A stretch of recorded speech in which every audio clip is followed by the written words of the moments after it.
Oh man, chicken and waffle popcorn. Oh, that dude's gonna make it so big for a while.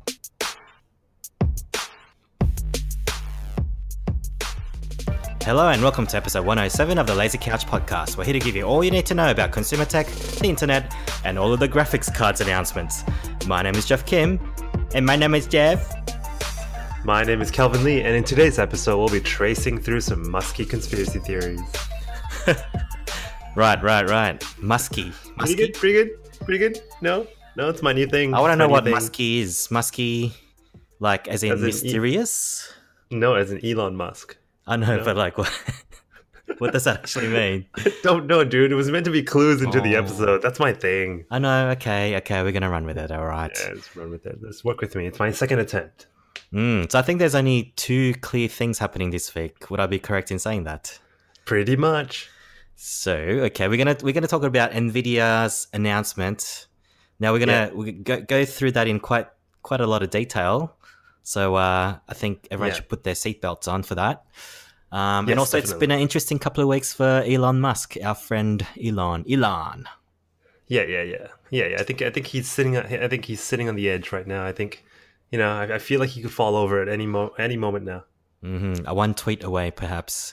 But first, let's just cut straight to the chase here. We're gonna go to SIGGRAPH, which is a conference that happens every year. Now, I found out what it stands for. That's a good start. It's a good start. Okay, so it's run by the ACM, which is the Association of Computer Machinery, and they've been doing this for a number of years now. And SIGGRAPH actually stands for Special Interest Group on Computer Graphics and Interface Techniques. Of course. What else could it stand for? Rolls off the tongue, and this year it was in Vancouver, Canada. And so, like, this is the Hollywood industry. That the whole industry is now, pretty much dominated by CGI. You've got a bit of the game in the industry there as well. And the big manufacturers in graphics cards technology, NVIDIA being the biggest one. So I think we'll probably, for the next 20 minutes, we're going to be talking about new technology in the ways we trace out or renders of, images and video, really. Yeah, art. Really. Art, yeah. I mean, and it's going to be a little bit tough for us to explain without video, but we'll do our best here. So my favorite CEO at the moment, Kelvin, is Jensen Huang. Mm-hmm. I've talked about him a few times on the podcast, but I truly think he's the closest thing to Steve Jobs in the way he presents himself, how confident he is, and I actually think he actually has the technology to back it up as well. Yeah, so you probably didn't watch the 2-hour keynote. No, but I think, no, I definitely didn't watch the 2-hour keynote, but I've looked at a couple of videos. I've got some clips from other people watching the video, and that's what we're all about. Mm-hmm. So, okay, let's start with a clip then. Here's Jensen Huang, and he's just going to talk about NVIDIA's track record for the last 10 years, because they really have been pushing the limits of graphics technology. So here he is. The rate of progress has been completely astounding. And the reason for that is this. We've been able to operate and optimize performance across the entire stack. By working with APIs and engines and software developers, we've been able to remove bottlenecks and innovate and create new ideas that makes it possible for us to break Moore's law. And that's the reason why the accelerated computing law, the GPU accelerated computing law, has moved so much faster. But it requires us to all work as one team. Yeah, so we're going to get into fairly technical territory here, but it's also been quite educational for me as well, because I never really understood the difference between GPU and the CPU, or at least the underlying technology there. I don't know how familiar you were on that. I think definitely this whole episode and me watching all these videos and watching little graphs of little light beams bouncing around on a YouTube video, it is something we take for granted. I think we all go into cinema, we watch a movie, we see all this fantastic stuff happen, but we don't really appreciate how far we've come. When we think of Avatar and things like that, where we had to wait for years for technology to catch up, and now we're getting there, and now it's getting into the hands of your consumers. That's right, and so what he's alluding to there, especially, is just how far we've progressed. He did talk about Moore's law. Apparently, the GPU, like if you sort of trace to use that term, trace the trajectory of the CPU technology, it's going to get to a certain limit of Moore's law, and then it'll have to stop because you can't actually break physics at that point. But GPU is like progressing a lot faster than CPU technology, so that's exactly what he's saying with that. And I think that's why NVIDIA, especially, they're the company that's leading this technology, and their tech is going to be used for so many different things, not just computer games, but not just movies. It's going to be AI and computer vision and self-driving, a lot of the computational stuff. Mm-hmm. Do you have any clips, or I've got a whole bunch of them lined up here? Yeah, I do have one specifically about ray tracing, which is why I mentioned tracing in my start. Do we want to get into what what it is? Actually, how about we start with what's currently being used, which is rasterization instead of ray tracing? Let's do it. Okay, so this is a Science Studio, which is a YouTube channel that I found this week. He's one guy, I think his name is Greg. He explains things very well. So, and here he is talking about rasterization, if you can say that.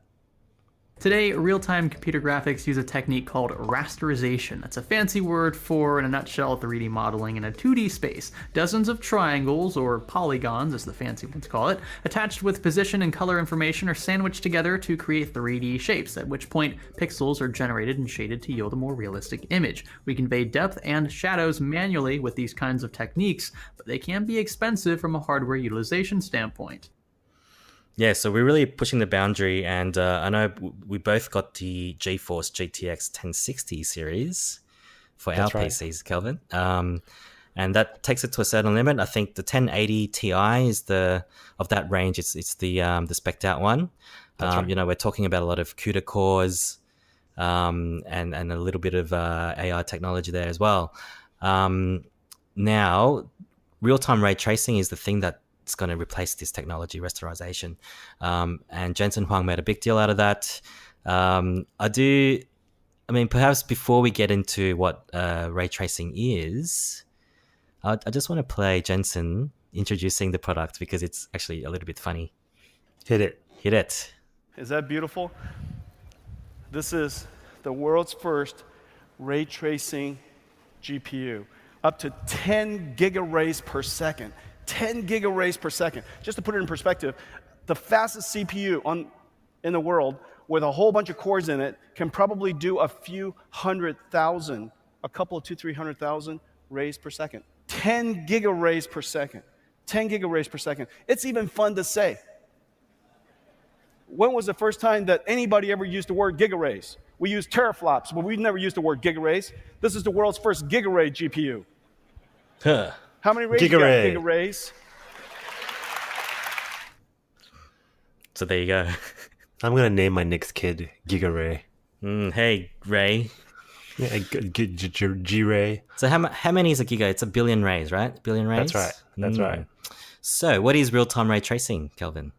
So I've got a clip here on a YouTube channel I found called Gamers Nexus, where he interviews NVIDIA's Tom Peterson. Tom Peterson is director of technical marketing, and he's everywhere. I see him on a different podcast. I saw him on a couple of YouTube videos. So I thought I'd let him explain what ray tracing is now. Just to caveat this a little bit, the clip is a little long, but he actually does a really good job with explaining what it is. So here we go. So ray tracing is actually changing from what I'll call like an artistic version of creating images to more of a physics version of creating images. So today with rendering, not many people know, but most of that is kind of like an artist painting a painting. There's lots of heuristics, and you do things like texture colors, and what you're trying to do is find a mathematically simple way to generate an image that's pretty compelling. So you have geometric models, you have shader programs, but all these things have no connection to the real world. Right. Ray tracing is completely different. And by the way, that old method of kind of using computer approximations has artifacts. Things like the shadows don't look right or things sparkle. They're getting better, and they've always been good, and they're great for gaming, but they're not real. Ray tracing, in contrast, is trying to do a physical simulation of light. And the way to think about it is, we live in a world where light bounces all over the place, and it hits on an object and bounces around, diffusing, diffracting. You get subsurface scattering, things like that. All kinds of stuff, right? But eventually, I want to stop there because that's actually the halfway point of him trying to explain ray tracing. So I just want to make sure I haven't lost anyone yet. It is light. It's all about light. There was a couple of videos on YouTube and a couple of posts on Reddit. A lot of the gamers weren't happy about this announcement for 3 small little letters, and that's FPS. Yeah. So gamers are obsessed with frames per second. It basically shows you how fast you can capture movement on your monitor. So a lot of the last couple of, generation of graphics cards, whenever you go to any of these events, they always tell you, they show you all these benchmarks for the latest games and everything. I think NVIDIA has come to a point where it's matured beyond gaming. You see NVIDIA chips in, like self-driving cars and in AI technology. So they want to be a lot more than just a gaming company. So if you look on YouTube right now, a lot of people are explaining that no, don't. It's still going to be great for games. Let the graphics, software mature. Let the gaming development companies mature, and you will see that there. But what you will now see, it's not just speed of images just flying in your face from the screen. You will actually see things that are a lot more realistic and mimic what the eye can do for the brain. So it's all very fascinating. But you're right; it's so technical, and that's just him. This is a 1-minute clip on trying to explain that. And there's another minute that's coming up. So I'll let you decide if I should continue playing it. Just trying to explain how light works. Yeah, go for it. Yeah, let's go. Eventually, one ray of light makes it into your eye and hits your retina, and that's what we perceive as vision. So what ray tracing is all about is pretending that you're kind of modeling how a retina works, and you project forward into the scene, trying to figure out what other rays have hit the object that's lighting your eye. So ray tracing is all about the physics of light. And when you do that, you get rid of all this artistic interpretation that happens with traditional rendering techniques. Yeah, so it's very much the way movies do, generating CGI. And now what's really different is that we're able to do that in real time. PX. Yeah, so that's it. I think that last point about this is how we've been doing CGI in the studios. And now we can put them into computers where we can use them for different applications. So I think that's fascinating. Yes, I think the frames per second metric that's been touted this week in the last couple of weeks, it reminds me of the smartphone wars with the cameras. Right. Like everyone's talking about the megapixels. That's not the actual thing that makes the photos better. Not necessarily. I mean, it's a factor, definitely. I think what they're saying is, like, if you think about the term 10 giga. Was it gigarays? How could I forget? How could I forget, exactly. Jensen? So that's like 10 billion rays per second being simulated into the camera or your retina. So yeah, the camera is your retina because that's the point of view, and it's happening in real time. So it's a little bit hard to get your head around because 10 billion is a number that you can't really grasp or sense. I don't think, like 1 versus 10 billion. What does that mean exactly? I mean, you can understand 1, but times that by 10 billion, and that's the number of actual rays being simulated coming in from all objects to your camera view. Yeah. So I think in terms of the maths, I think every technology gets a certain point. I mean, frames per second, if you talk about that, I think 144 is the sort of the max at the moment. That's right. And if it got any faster than that, there's no actual difference in the way your own eyes can perceive things. So, this is a smarter way, I think, to, change that technology, use a bit of mathematics and make it more effective, because to render polygons in real time, as the earlier video suggested, is very intensive on the CPU or the GPU because it's painting as it goes. But this ray tracing is, in real time, you're mimicking light. As simple as that, really. Yeah. So that's a long-winded way of explaining what that is. Hope you guys get it. But let us know. It's a bit of a weird concept, but I think over the next couple of years, you're going to hear a lot more about this technology because it's going to be in movies, it's going to be in the games. And I mean, from the demos that we've seen, they look amazing. Yeah. My only concern is I don't see how AMD is going to catch up to this. I mean, there's only 2 players in the graphics card market, and that is NVIDIA versus AMD. and AMD has been trailing a little bit. They're just playing catch up, and this is some next level stuff. I think they're really, distancing themselves from anyone else who can do graphics good. I Yes. really feel for that. Yeah, so I think on that I didn't really get to read about AMD, but the way Nvidia's done this, they've been working for this for 10 years, sort of in the background. So you've had in the 10 series, the graphics GTX cards that we have. They talked about Volta, and there was some other one, which was the high end. Format, and now that's like actually been replaced totally by this brand new technology, which is kind of weird because they only released that last year. But the other thing that was on this week was GameCon in Germany. So this is more like the technical side of gaming, more so than the E3 event that was on a few months ago. So Jensen was there again in Germany. Like, he was in Vancouver one week talking about the industry level, industry grade stuff, the service stuff for the Hollywood producers. Now they're going more into the retail market. So they announced the GeForce RTX 20 series. So you get the 2070 and 2080 series, I believe. That's right. And the architecture, there's like four different like CPUs in there. There's a Tensor Core, which is more for AI machine learning. There's the they call it the RT core, actually, which is ray tracing. And the other two ones are the shading core and just the general computing core. So all of that, 18.6 billion transistors at 20 nanometers Kelvin. That's what I got here. I've got a bit of a clip from Jay's 2 cents. Of course. Quite a knowledgeable guy. He's going to talk about some of the criticisms and, just the whole thing about how we're measuring progress here. You guys are used to seeing teraflops in the past. Well, now moving forward with the 20 series and whatever the future holds, you're going to see it measured in two different numbers. You're going to see giga-rays per second and RTX ops per second. So that's what I want to talk about for a second here. Take these numbers with a grain of salt when they show you the performance compared to previous generation, because of the fact previous generation was not ever really even measured with these numbers until these cards were available to see how they handled. It's kind of like comparing a Ferrari to a Civic and saying, see how much faster than it is than the Civic? It's two completely non-comparable figures.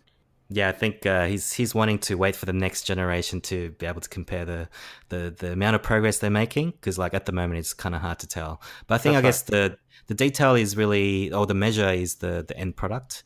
So if you're going to be playing some amazing 4K games that is ray traced in real time, that's and maybe in VR as well. Can you imagine that? Yeah, I mean, you got to wait for everything else to catch up now. You got to wait for the CPUs to catch up. You got to wait for the developers to start coding some things in ray trace. But also, you've got to wait for your hardware, like monitors and everything else, to catch up. So this is it's going to need another 3 to 5 years to really mature for everyone else to catch up.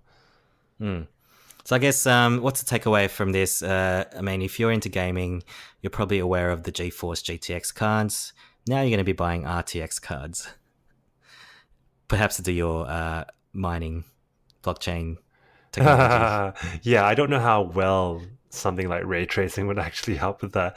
There's a couple of other things as well. Dave2D had a video on some of the electricity usage of these new cards. They're easily like almost double what you get in the in the 10 series. So it's chugging a lot of power. So you've got to be able to account for that as well. You got to make sure that your power supply on your desktop can actually take that. You might need a bigger one. So just more hardware, trying to catch up. As we go, the drivers for these video cards are going to get a lot more mature. They're going to be able to do these things a lot better. But this is generation 1 of a whole new sort of, technology really for video cards. Yeah. So it's going to take time. Yeah, and something we're probably going to follow on the podcast in the coming months, in terms of the take up and whether manufacturers and software companies are going to build for that. So it'll be interesting times. Yeah, that's right. Yeah, so that was a good 20 minutes, like I predicted. The midway point of the show. This is the point where I want to remind you that to help the show, you can go into iTunes and look for the Lazy Couch. Give us 5 stars. Ooh, I didn't check this week, Kelvin. Someone might have left us a comment, but I didn't check this week. So apologies if you have. But yes, it really does help us a lot. Thank you, Maynard, for the tweets. I think you retweeted us as well the other day. We did see an uptick in the download, so thanks. Really, that's great. So, yeah. So let's keep this going so we can do this more often. All right, Elon Musk. Let's musk it up. I still don't know what you mean by that. It sounds a bit dodgy. Okay, so Elon Musk has been in the news, you could say, even mainstream news. I remember those days when Elon Musk was it was like a bit of a secret, you know what I mean? Like like the news. If you were a nerd, you knew who was. I remember, I think 2011, I was traveling around the States. I picked up a book. I think it was like a New York Times. It had short sort of essays on the technology scene back in 2011. And I remember reading a short article about Elon Musk and his history of PayPal and all that. That was 7 years ago, and not I didn't know about him then. I don't think the world knew about him. And in that short time, he's pretty much like a celebrity. Yeah, he's the new Steve Jobs, I think, in terms of popularity in the tech world. No. Jensen Huang is my Steve Jobs. They're all Steve Jobs. Yeah, okay. Actually, I think I'm going to play a few clips later on where some of that might come through, like the Steve Jobsness. But where should we start? Let's start about his tweet 2 weeks ago. Yeah. You know what tweet I'm talking about? The public offering one?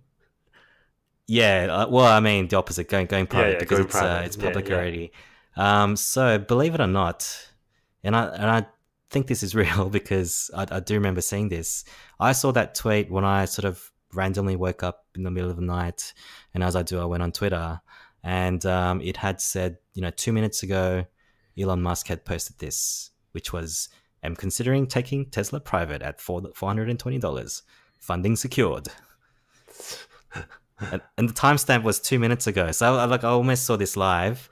It's since come out that he was actually in a taxi on the way to the airport, and as he tweeted that, people are sort of saying that, oh, were you on weed, were you on marijuana when you did that? Because apparently 420 is some sort of marijuana thing. Did you know that? No, of course not.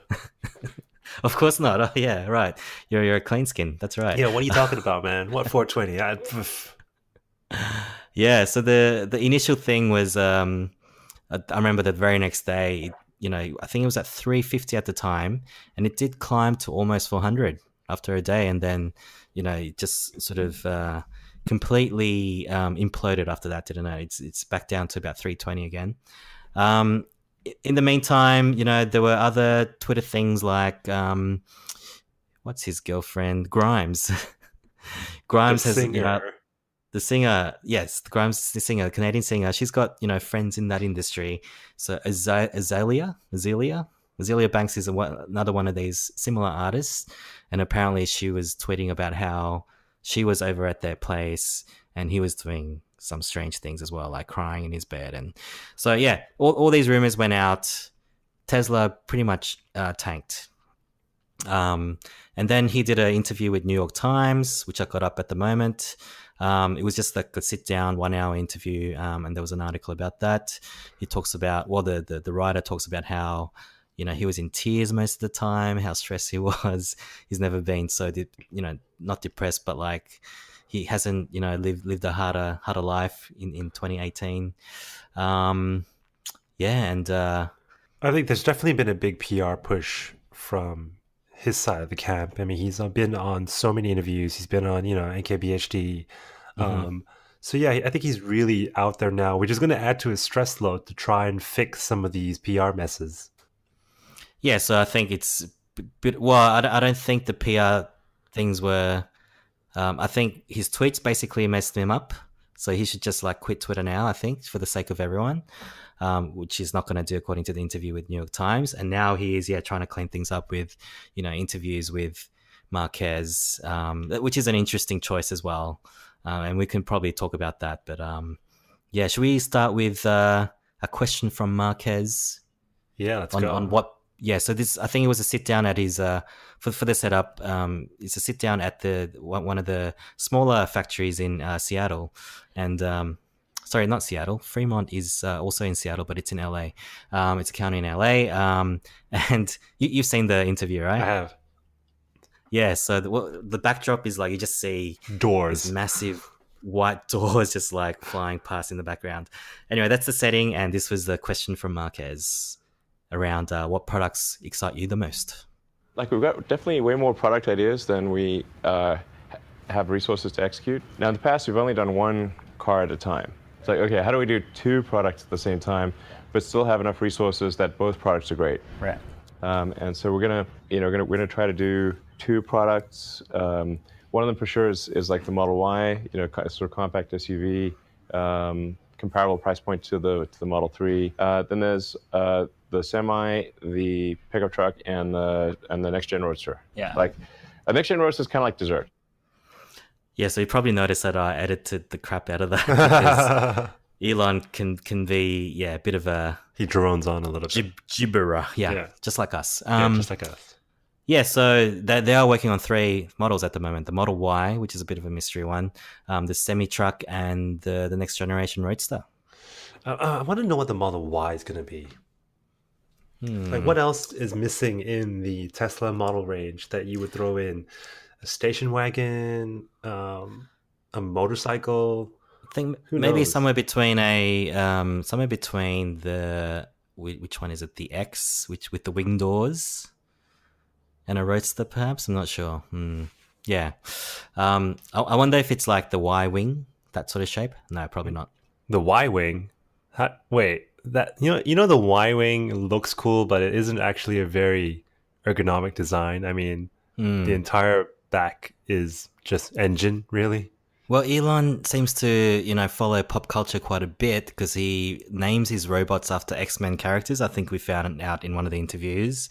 And Yeah. also, he's already got an X-Wing, or Tesla X.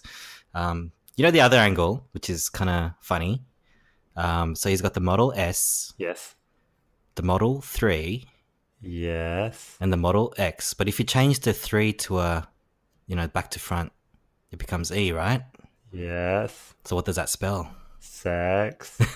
So sexy. That completes a sexy. No. No? I'll think about that one. Not entirely Yeah. convinced. I want the audience to tell us what they think about that. The naming convention for Teslas. Wait, I think you're right though. Like Y3, right? I mean, that doesn't make a lot of sense. So yeah, I can see it. I think with I can Elon, see it now. anything's possible these days. Yeah, exactly. All right, so let's get back to the track. I've got another clip, unless you got something else. No, I've got a couple of small stories that I think I'll skip. We're already pretty much, Yeah. bang on time. I want to actually talk about because the first interview with Marquez was on the sort of the CEO box of the factory, high up from the factory floor. The next one was actually on the floor as they're walking around, and they do talk about what humans are good at and what robots are good at. So I thought this was a pretty good 40-second clip. Here we go. General assembly is what I was talking about as being really well suited to people. Okay. Because you got a lot of weird things that you got to put together. Like, look at some of these, assemblies that like it's pretty hard for a robot to connect this on. That makes sense. Yeah, it's, depending upon how it comes out of the box, it could be in a little different position. But it's pretty easy for somebody it's like, I just need to move it like an inch, bolt it in. It's probably really hard to write software to kind of know to adapt in all these different ways. Yeah, it's like if you try to have the robot do this, you got to have a complicated vision system, and then the vision system faults out. It's it's not quite right. Yeah, I didn't realize how much of the factory part you could hear in the background there. You didn't quite get that sense when you're watching the video for it. Yeah, because you're focusing on just what they're saying, right? Not that forklift trying to reverse. Hilarious. Sorry about that if you had to close your ears there, audience. But you know what? You can tell, most people would have looked at it and go, nah, I'm just going to give that to a human. But he's actually thought about this. I mean, he's actually thought about how many cameras he would need to visualize that. Yeah. Feed the AI for it to move the damn arm to, bolt this thing on. That's right. And, throughout the interview, I won't play another clip from it. I do have another one, but I won't play it just because it's a bit long. But you do really get a sense of him, because when he says, as a CEO, he should be doing is, I don't know, planning and doing strategic stuff. But he actually gets to the nitty gritty of the factory floor, solving, process problems, making sure all the unnecessary things are not there, taking the sort of Toyota Kanban principles and everything. So I think, it's really cool. Good to see. Yeah, and I don't know. I think we're starting to get into the slight agile. We're going to nerd out on some agile things, but I kind of like that because a lot of these decisions are bets, right? There is no real right way of doing these things. So if you had someone like an Elon, it's his company, it's his money in that sense.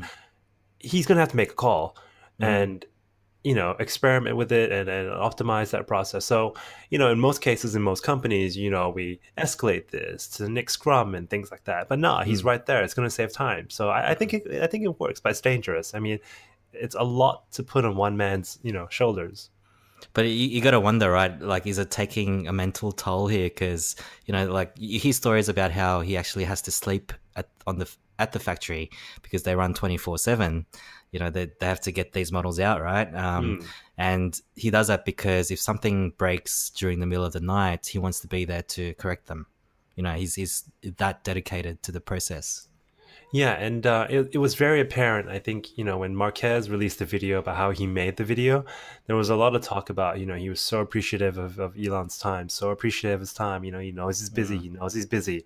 I think he was trying to allude to the fact that, there must have been people around going, we don't have time for this. You got to keep moving. We got to fix this. We got to fix that. So it definitely came across that way. Well, I think, just from us talking about it and all the other articles I've read about this interview, I think that was quite valuable for him to actually take that time. I think one of the interviews, he was called away for a meeting and had to, stop abruptly. Oh, and there goes my cat. She just jumped onto the mic. Yeah, so good on him. It's good to see that side of it.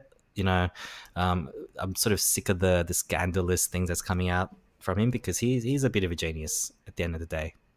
Yeah, and you take the good with the bad, right? I mean, you're going to get a lot of awesomeness and the occasional, trip ups. It's fine. I mean, that's like when the best analogy I always remembered as a kid was, everyone talks about the mad scientist. No one talks about the scientist who sits in the lab and I don't know. Just does the same thing over and over again. You want the mad scientist. That's how we move forward. That's right. My other takeout from that interview with MKBHD, did you see the part where, he was going, through his crew, so the cameraman and the sound guy? Yes. They were like, what model of Tesla are you waiting for? Oh, yes. I saw that one. All three of them are waiting for some Tesla model. So it makes me think, how much is Marquez making from YouTube? Oh, you do not want to know. I mean, there's a guy on YouTube, I forgot his name.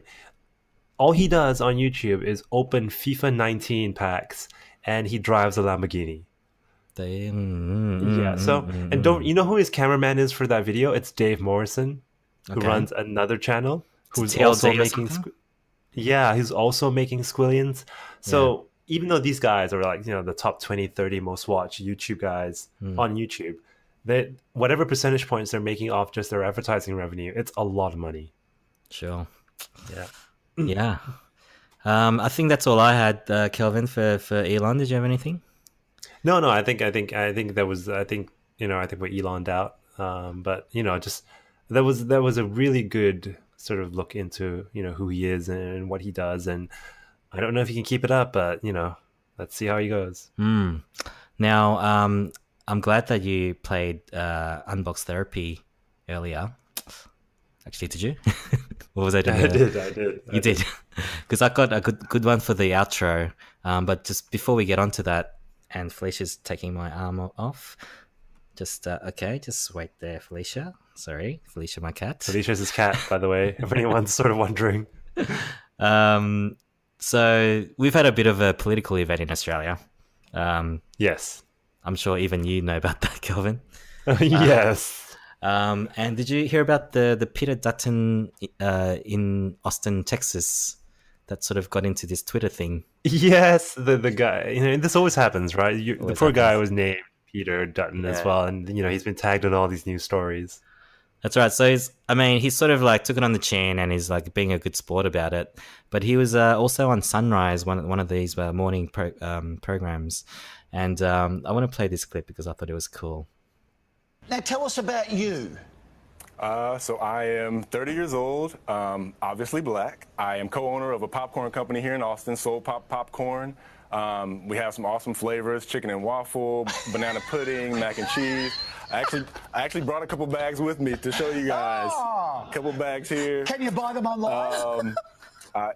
Yeah, so right now we're working with Amazon Australia, and we're looking for distributors and major grocery channels in Australia that can help us get our popcorn there. Chicken and waffle popcorns, I'm in. What a smart oh my yeah. God, I want to swear so bad. It's yes. Oh, what was the other one? God. Mac and cheese. Yes. I don't know. He got me a chicken and waffle, man. Just take my money. But there was another Peter Dutton who was a professor. Okay. Who was also dragged into this, and he was really funny. Because I think there was a tweet around, you know, Peter Dutton, you know, doesn't care about Australians. He goes like, well, yeah, that's kind of the truth. I really don't. So I thought that was quite funny. But oh man, chicken and waffle popcorn. Oh, that dude's gonna make it so big for a while. So smart, so smart. Yeah. So one to get Amazon is actually useful now in Australia. I think coming up though, we got a potential Apple event happening in September. So I don't know if that's the next thing. There's also IFA in Berlin, which is like CES 2.0. I think that's happening next week. So there's a few things to talk about coming up. So exciting times for the Lazy Couch. Yeah, so hold on to your seats. If you want to hear more, don't forget we've got another 106 episodes on the website. That's thelazycouch.com. You can find us on the usual social networks when, you know, I don't have a flu. That's Twitter, that's Instagram, that's Facebook. Don't forget, go to iTunes. Let us know what you think. Give us a rating. And that's Kelv out. Jeff out. Meow. Where was Felicia? She's on the desk. No, but where was she before? She usually is, you know, like behind me over the microphone. Yeah. No, she was sleeping somewhere. I couldn't really see her. Right. Oh man, this flu is killing me. You've had it for a while. I mean, there's a couple of times I had to mute the mic so I could cough my lung out. Oh, did you have to do the chocolate rain guy? Yeah, what? The what? You know the chocolate rain guy. What's his name? Tay Oh yeah. Chocolate rain. Yeah. Because he has to move away from the mic to breathe. Okay. Right. Didn't get it. Right. That meme is, you know, several years old now. I totally lost me, man. 10 years ago. All right. It can go and charge itself. It knows when its battery is low. Its nose is a camera. Its eyeballs are screens. The moment of truth. Hopefully we have some battery in here. Oh! Oh! Yeah! Hey! He's still waking up. Hey! Wow! His movement is crazy. It is so cool. It's surprisingly animated. There are so many little actuators in here. Hey, man. Yeah. What's happening? Hey, good boy. Oh, good boy, man. This is weird.